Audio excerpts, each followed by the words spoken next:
لو انت متابع كل حاجة جديدة بتطلع في عالم التخسيس والحاجات اللي بتساعد انك تخس وكل الحاجات دي، فانت اكيد الفترة اللي فاتت سمعت عن الاوزمبيك والمونجارو، وازاي الممثلين في هوليوود وعلى مستوى العالم بدأوا ياخدوا الحاجات دي، وان ده كان ثورة في عالم الخساسين، وازاي الناس كلها بقت تتهافت عليه لدرجة ان هو جه في مرحلة ان هو ما بقاش موجود في السوق وخلص شح في السوق من كتر ما الناس كانت بتتهافت عليه. يحصل ايه بقى لو قلت لك ان في حبايه دلوقتي هي اقوى منهم هما الاتنين وملهاش اي اثار جانبيه؟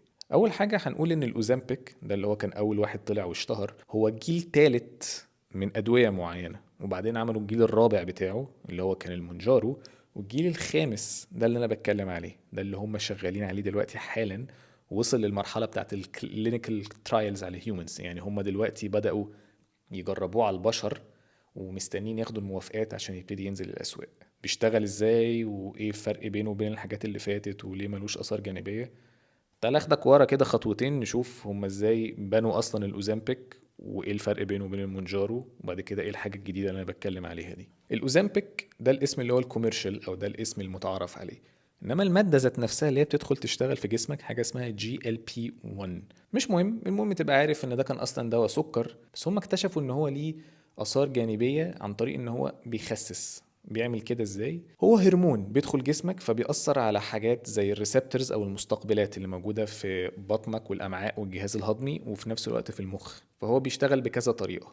اهم حاجة هو بيعملها ان هو بيبطئ عملية الهضم، بيخلي الموضوع ده بطيء، بيخلي الاكل يقعد في جسمك بطريقة اطول، فتحس بشبع لفترة أطول عشان أنت لسه الأكل ما اتهضمش. علشان كده في ناس اشتكت إن هم حصل لهم مشاكل في الجهاز الهضمي والجهاز الهضمي وقف، علشان هو بطأه جدا لدرجة إن هو وقف فالأكل ما اتهضمش. بس يعني هنتكلم عن الآثار الجانبية بعدين في الفيديو. فدي حاجة من الحاجات القوية، ودي كانت من أهم الحاجات اللي الأوزامبيك بيعملها. الحاجة التانية اللي الأوزامبيك بيعملها إن هو بيشتغل على الأنسولين، فأنا هشرح موضوع الأنسولين ده بمنتهى الطريقة السهلة البلدي اللي في الدنيا. مش ده كل وظيفة الأنسولين في الجسم، دي بس الحتة اللي احنا مهتمين بيها. انت لما بتاكل جسمك بياخد الاكل ده بيكسره بيقلبه لنوع من انواع السكر بيعلى قوي في الجسم، فجسمك بيدي رسالة للبنكرياس ان هو يطلع حاجة اسمها انسولين. الانسولين بيبتدي يقلل السكر اللي في الدم ده شوية ويوظفه صح لحتت كتير قوي في جسمك. طيب ليه بيعمل كده؟ علشان السكر كتير قوي في الدم او قليل قوي في الدم مش كويس لاسباب كتير. حاجة بقى تانية خليك عارفها، ان انت لما السكر في الجسم بيعلى عندك قوي وفجأة يحصل له دروب او يقل، انت بعدها بتحس بمثلا جوع وخمول وبتحس ان انت عايز تاكل. فعلشان كده الناس اللي بتاكل حاجات مثلا زي سكريات او كده عندها دايما تندنسي او ميول ان هو يرمرم كتير، علشان هو بياكل حاجة فيها سكر يعلى في الدم جدا، وعشان الحاجة دي بتتهضم وبتتكسر وبتتبخر بسرعة من جسمك السكر بيقع، فيبتدي يحس ان هو عايز يرمرم وياكل تاني، فبيبقى الموضوع عامل كده. فانت لما تاخد حاجة زي الاوزامبيك تبتدي تخلي جسمك يفرز الانسولين بطريقة معينة او الهضم يبقى بالراحة في جسمك، انت بتتفادى جزء كبير قوي من هنسميها بقى الكراش اللي هي الطلعة دي والنزول، فتبقى عندك نوع من انواع الاستابيليتي يعني او الثبات في السكر في الدم، فده يخليك ان انت التندنسي او ميولك ان انت تاكل اصلا اقل بكتير عشان انت مش جعان. ده غير ان هو برضه بيشتغل على حاجات زي الدوبامين او الريسبتورز او الحساسات اللي في الجسم بتاعت الدوبامين، فما بيبقاش عندك فكرة ان هو ان انت بتحس بنوع من انواع الحاجات الايجابية قوي لما تاكل اكل طعمه حلو قوي. الميكانيزم او الشغلانة دي في جسمك بتقل شوية، فانت اصبح ان انت علاقتك بالاكل ما فيهاش اللي هم بيسموه الريورد سيستم، ان انت تاكل حاجة حلوة قوي فجسمك يحس بايه ده دوبامين والحياة حلوة جدا وانا عايز منه تاني، فلما الاكل او البروسيس ده يخلص تحس ان انت فيك حاجة ناقصة فتقوم واكل تاني فالدوبامين يعلى. هو بيقلل البروسيس ده الى حد ما شوية في الجسم، فعلاقتك بالاكل ما بتبقاش هذا النوع من العلاقات. ده الاوزامبيك. مع ذلك بعد كل اللي انا قلته ده الاوزامبيك برضه ما كانش اصلا معمول ان هو يخسس، يعني هو ما كانش معمول كدواء خسسان، بس هم اكتشفوا ده فقاموا جم قال لك طب بص ما دام هو طلع فيه كده طب ما تيجي نزود عليه حاجه زياده، يعني على موضوع الاوزامبيك اللي هو الجي ال بي 1 اللي انا اتكلمت عليه ده، تيجي نزود عليه ميكانيزم او حاجه زياده ونعمل منه دواء اقوى معمول اكتر للناس انها تخس ويبقى امن، ونحاول نتفادى جزء من المشاكل اللي احنا شفناها في الاوزامبيك. فقاموا عملوا المونجارو اللي هو الجيل الرابع اللي هو بيشتغل بقى مش بالجي ال بي 1 بس، لا ده كمان معاه حاجه اسمها الجي اي بي، وهو كده بيشتغل بطريقتين او بحاجتين. طب فايه الجي اي بي ده؟ الجي اي بي ده نقدر نتخيل كده ان هو عامل زي المدير الفني بتاع الحرق. يعني احنا عرفنا ان الاوزامبيك اللي هو الجي ال بي 1 ده اكبر حاجة بيعملها ان هو بيظبط انسولين ومش عارف ايه وبيحسسك احساس بالشبع وكل الكلام الحلو ده، بس هو اكبر حاجة بيعملها ان هو بيبطئ الهضم، فانت بتحس انك شبعان لفترة طويلة. الجي اي بي ده بيحسن فكرة الانسولين، اللي هو قصة الانسولين اللي انا شرحتها دي اول حاجة. تاني حاجة هو بيساعد جسمك ان هو يميتابلايز او يفكك الدهون اللي في جسمك اكتر، فتبقى عندها قابلية انها تبقى موجودة اكتر في الدم، سواء للتخزين او للحرق. يعني هو بيساعد على تفتيت الدهون في جسمك او الميتابلايزيشن بتاع الدهون. يعني ان الدهون دي نوع من انواع الطاقة، فانت لو عندك زيادة هو بيساعد ان انت تخلي الدهون الزيادة دي تتحوش، والعكس لو عندك منها قليل هي بتتكسر بسرعة فعندك قدرة أكتر إنك تحرقها. يعني أتمنى يكون الموضوع ده وصل لك. فهو على حسب طبعا أنت يعني بتاكل كتير ولا بتاكل قليل، كل الكلام ده هتخس أو هتتخن، بس هو بسبب إن هو داخل معاه اللي هو الجي ال بي 1 اللي هو بتاع الأوزامبيك، فأنت أصلا عندك إحساس بالشبع فأنت ما بتاكلش، فبالتالي بتلاقي نفسك بتكسر دهون أكتر. وفي نفس الوقت هو عامل زي المدير الفني، يعني هو برضو بيوبتمايز أو بيخليك تاخد اكتر استفادة ممكنة من فكرة الانسولين اللي انا شرحتها، فبيوزع الحاجة صح. يعني ده هنخزنه، ده هنحرقه، لا مش عارف ايه، وفي نفس الوقت ملوش الاعراض الجانبية اللي كانت موجودة قوي في الاوزامبيك، فاذا اصبح ان هو اقوى واحسن وامن من الجيل اللي قبله. وبالتالي في ناس كتير شافت منه نتائج وناس كتير بدأت تاخده، وحتى مؤخرا بقى موجود رسمي في مصر، موجود تنزل تشتريه مفيش اي مشاكل، صيدليات وكل الحاجات الحلوة دي. طب ايه بقى الجيل الخامس وايه اللي هو ممكن يعمله زيادة وايه اللي ممكن يكون فيه أأمن؟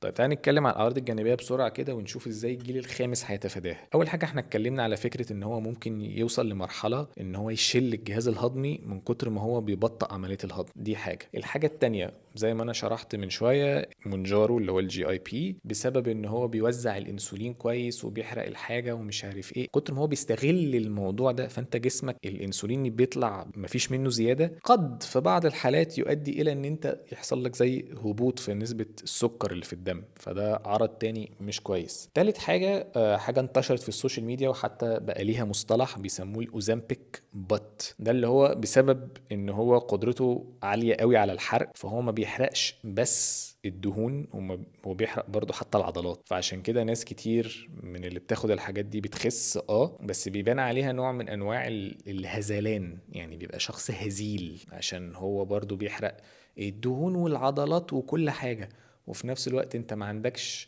النفس انك تاكل قوي. تعال نتكلم بمنتهى الصراحه، لو انت انسان تاكل طقه واحده او وجبه واحده في اليوم، هل انت فعلا هتاكلها مثلا سلطه وكده، يعني حاجه يبقى طعمها مش حلو قوي ومفيده وكل حاجه، ولا غالبا هتاكل حاجه طعمها حلو يعني عشان انت كده كده مش هتاكل منها مثلا غير معلقتين؟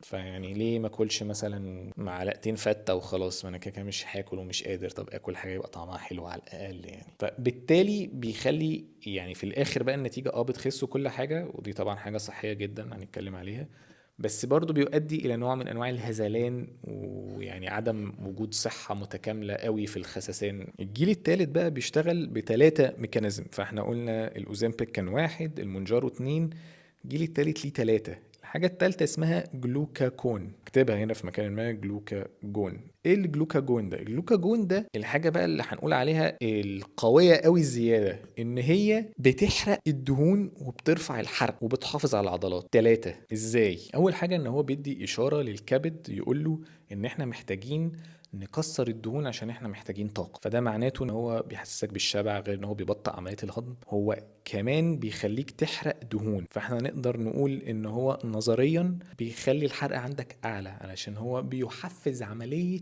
تكسير الدهون. دي اول حاجه. تاني حاجه ان هو بيحفز عمليه البروتين ماسل سينثيسيس، من غير ما ندخل في تفاصيل القصه دي، بس ده نوع من انواع العمليات اللي هي بتاعه البناء العضلي. فهو لما يحفز هذه العمليه ويحفز حرق الدهون، ده معناته ان هو بيحافظ على العضلات على قد ما يقدر، سواء انت بتتمرن ولا لا، بس يعني بيحافظ عليها على قد ما تقدر، وفي نفس الوقت بيزود الحرق عندك. فده معناته انه انت قاعد من غير ما تتمرن او من غير ما تتحرك، الحرق عندك زاد، قابلية ان جسمك يسحب من الدهون اول حاجة زادت، وفرص حفاظك على العضلات قلت. غير كده بيعمل ايه تاني؟ نقدر نقول ان هو بالبلدي عكس الانسولين. فيعني السكر في الدم بيعلى، جسمك بيفرز الانسولين عشان يظبط الدنيا وتبقى مظبوطه. طب لو حصل لك العكس، يعني دلوقتي انت مثلا واحد صايم ومش واكل، السكر في الجسم عندك قل، ايه اللي هيحصل؟ المادة دي لما بتتفرز بتقول للكبد يا كبد احنا السكر عندنا قليل، فالكبد يقوم قايل لك طيب انا محوش نوع من انواع السكريات في الجسم اسمها الجلايكوجين، افرزها عشان نرفع السكر، فتبقى انت ايه الدنيا عندك مظبوطة. طب الجلايكوجين من الجسم ده خلص، بيقوم هو يبتدي يكسر الدهون لنوع تاني من السكر، نوع تاني من الجلوكوز في الدم علشان تبقى الدنيا عندك مظبوطة. فده معناته ان هو برضو المشكله اللي انا قلتها ان هو ممكن يخلي عندك السكر واطي قوي في الدم بتاع الجيل الرابع. الجيل الخامس الجديد ده هيبقى بيعالج هذه المشاكل، وفي نفس الوقت ان هو هيبقى عامل زي بالانس في الحرق والاكل عندك، علشان هو بيشتغل على كذا جهه. يعني في بوتنشال او في احتماليات الناس متفائله بيها الريسيرشرز، يعني ان هو يبقى بالتالي ليه سايد افكتس اقل. والاسم اللي هيبقى الكوميرشال للجيل الخامس غالبا هيبقى اسمه ريتاتريتيود. تاني هكتب لكم الاسم هنا، انا مش عارف اقوله صح ولا لا. عشان نراجع كده باختصار شديد، احنا قلنا الجيل الثالث كان اوزامبيك، ده مينلي او بشكل رئيسي كان بيبطئ عمليه الهضم. الجيل الرابع كان اللي هو المونجارو، ده كان امن وبيساعد على الانسولين بتكسير الدهون بيوزع الحاجه صح. والجيل الخامس اللي هم شغالين عليه دلوقتي اللي هو الريتاتريتيود ده، هيبقى مش بيعمل بس ان هو بيبطئ عمليه الهضم وكده، ده في نفس الوقت هيزود عندك الحرق وتكسير الدهون ويحافظ لك على العضلات. فده الجيل الخامس باختصار شديد جدا، ومفروض ان هو يبقى امن وان هو احسن. بس انا هنا عايز اطرح سؤال كده، وعايز اعرف رايك تحت في الكومنتات، عشان الموضوع ده لما اتكلمت فيه مع كذا حد من عادي ناس عاديه صحابي في الحياه، مش شرط يكون لهم علاقه في الجيم، كان في نوع من انواع الرفض ان حد يستعمل الحاجات دي عامه بشكل عام، سواء بقى هو كان امن او احسن. عشان اللي انا فهمته يعني ان كان ناس كتير شايفه ان ده نوع من انواع الغش، ان يعني انت كده كانك يعني بتعمل حاجه غلط، كانك بتغش. يعني عامل كده زي موضوع الاسترويد مثلا، لما يجي حد يقول لك لا اصل انا طبيعي فانا يعني اللي هو احسن، انت بتاخد سترويد فانت لا. يعني تحس دايما في نوع من انواع اللي هو الرفض او عدم القبول، ان ليه انت ممكن تعمل حاجة بطريقة اسهل، يعني او ان انت مثلا ما عندكش العزيمة او الارادة او القدرة انك تعمل الحاجة بالطريقة الطبيعية او الطريقة الصح، فانت المفروض تعملها بقى بالطريقة اللي هي اللي فيها نوع من انواع التدخل العلمي او الجراحي او الادوية او الهرمونات او ايا يكن يعني. فانت كده فيك حاجة غلط. انا فعلا عايز اعرف رايكم في الموضوع ده، يعني هل انت مثلا هتبقى مع حاجة زي كده ولا ضد حاجة زي كده؟ علشان انا في الحياة انا عامة ضد الحاجات دي، ضد الحاجات دي بشكل كبير.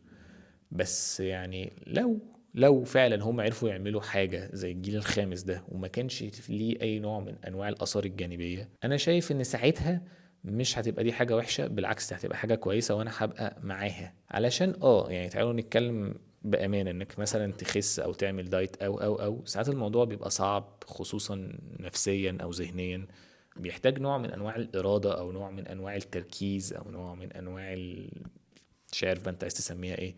فتخيل ان انت ممكن تاخد حباية ملهاش اي اثار جانبية، عاملة مثلا زي ادوية الصداع.